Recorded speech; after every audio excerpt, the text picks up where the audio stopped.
Hey, what's up? Welcome to Keeping It 100 Philippines. I just want to talk briefly about this American guy that was kidnapped and murdered in one of the provinces in Zamboanga.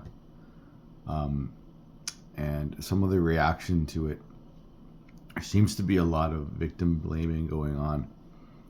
And some of it is warranted because this person knew the dangers. It's well documented that there are travel warnings in these regions.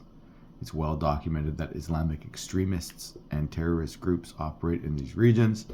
It's well documented that foreigners are often targets for kidnapping. This is not a secret. It is very well known. Secondly, he was warned by not just the travel warnings, but he was warned by some of his subscribers because he had a YouTube channel. He was warned by locals. And he was doing everything that he shouldn't have been doing. He had paid out a dowry to a woman who was already like a Muslim woman who was supposed to be married, like an arranged marriage. He basically ended that. So obviously there's going to be pushback. He was also operating a loan shark, operating as a loan shark, and using charging locals exorbitant interest rates for this loan sharking thing he had going. People aren't going to like that when there's a foreigner doing that, ripping them off. Clearly, he was in danger. He knew he was in danger. He said it on his channel, but then he stayed. For whatever reason, he didn't leave. Now, we don't know why. Maybe he had a developmental disability. Maybe he was on the spectrum.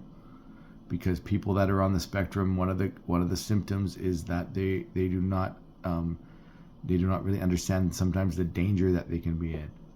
So this kind of makes sense. And just acting like an invincibility thing, like his life is a game, and that's not, And if he had developmental disabilities, then where was his family? Where was his father? Why were they not intervening? Why were they allowing this? Why were they allowing him to go to one of the most dangerous places on the planet? When I say that, I mean like specifically those areas under level 4 travel warnings. Of course, I don't mean all of Mindanao, and I certainly don't mean all of the Philippines. I'm just talking about those pockets of dangerous areas. He was in one of the red zones. Why?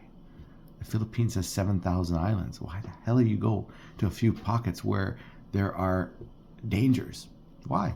Like, it makes no sense. It defies logic, and I think that's why a lot of people are it's easy to blame the victim here, because the victim did a lot of stupid things, and that's just a fact. The victim was not using his head, and unfortunately, look what happened. And we could kind of see this was going to happen, and we knew, like, there's been a lot of foreigners lately that have been murdered in the Philippines, or we're hearing about this a lot now, and it's not good. Like, and I think the Philippines is generally safe, but you got to use common sense, and you got to keep yourself safe. It's only as safe as you make it. If you're gonna do things that are unsafe, then it's not safe anymore. Like, that's such common sense. That's just an obvious statement. I could be unsafe here in Canada. I could go to the downtown east side at 1:00 in the morning and start running my mouth. I'm in an unsafe situation. I might not survive that. I could go to an American inner city and just start acting like a fool. I might not survive that. And so these are things. It's not just the Philippines. It could be anywhere. And you got to be smart. You got to do a lot of research when you're moving abroad. You got to research it. Like, sight unseen is probably not the smartest thing, especially when you're going into an area that's known to be dangerous and is under a travel warning. Not smart. And I'm not saying this guy deserved what happened to him. It's really not the case. He didn't deserve that. But what I'm saying is, I'm not surprised, and I think a lot of people are not surprised. And it's unfortunate. Like, it's really, really a tragic situation. There's no doubt about it. And let's hope that maybe more foreigners can heed the warnings and understand the situation they're getting into. And if you're a young guy too, just stay in the tourist areas. What are you doing going out to these dangerous areas. Stay in the tourist areas and enjoy yourself. That's what I don't understand. The guy's young.